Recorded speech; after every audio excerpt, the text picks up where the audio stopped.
My name is Tom Kaiser with Franchise Times, and I'm here with Brad Smith. He's the COO of Tony Roma's Steakhouse.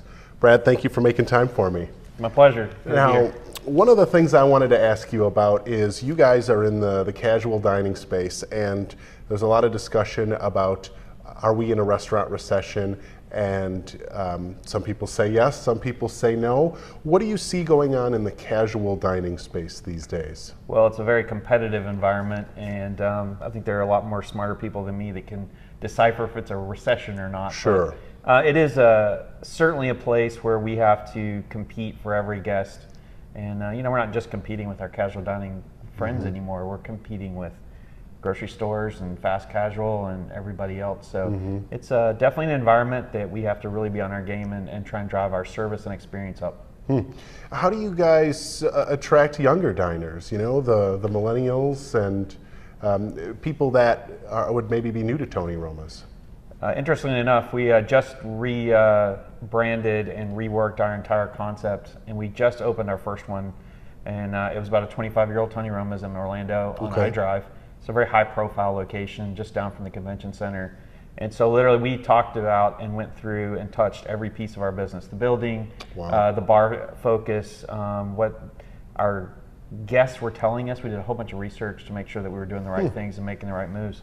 And one of the things that we did was we added on a bones and bites section to our menu that is focused on small plates, small portions, and it gives some very unique, innovative rib taste and flavor profiles that so you could literally build a meal out of that without having to buy a whole rack of something or spending 25 or 30 bucks right off the bat. So, but you can taste it. We have a pastrami rib that's pretty cool. We actually fry a rib if you want to go there and throw some buffalo wing sauce on top of it. So, so that's really what we're trying to do is focus that. And then we eased up our service style a little bit where it's more casual and they feel more comfortable sharing and doing the kind of things that the millennials are all after these days.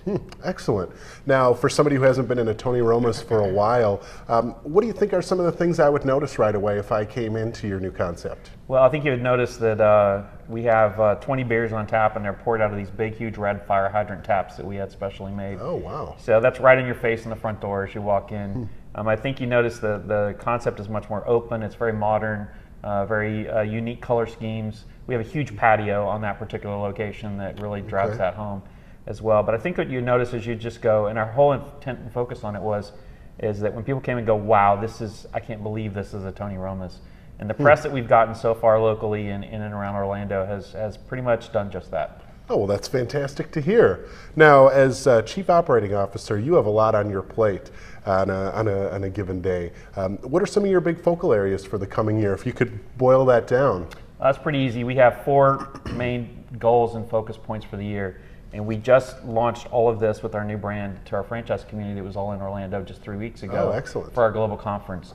So first and foremost is the guest and focusing on the guest. We talked about elevating that guest experience. Secondly is our people and putting the right people in place to run our business the right way. And I'm talking down to the dishwasher, down to the line cooks. We're not just talking about executives here. We're talking about everybody in our buildings.